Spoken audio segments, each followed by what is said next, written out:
लोकसभा निवडणुकीनंतर राज्यात कोकण आणि नाशिक शिक्षक पदवीधर मतदारसंघासाठी 26 जूनला मतदान होणार आहे। त्यासाठी सर्वच राजकीय पक्षांसह अपक्ष उमेदवारांकडून या निवडणुकीची जोरदार तयारी सुरू असल्याचं पाहायला मिळत आहे।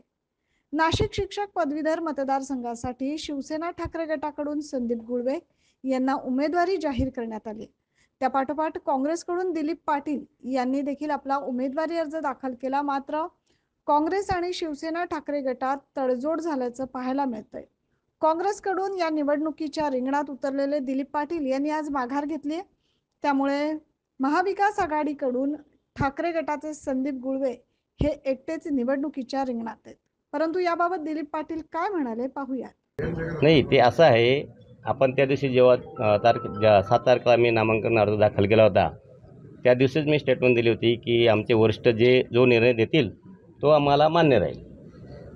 त्याच्यामुळे वरिष्ठांचा निर्णय आला मला 10-11 वाजता। आणि हे जे डिस्टन्स आहे साधारण नाशिक ते पारोळा 3-4 तासाचं, थोडा वेळ लागला यायला। आता तुम्ही माघारी घेतली? हो। यावेळी दिलीप पाटील यांनी आपण नाशिक शिक्षक मतदारसंघाच्या निवडणुकीतून माघार घेत असून वरिष्ठांच्या आदेशाप्रमाणे महाविकास आघाडीच्या उमेदवाराला निवडून आणण्यासाठी प्रचार करणार असल्याचं सांगितलंय।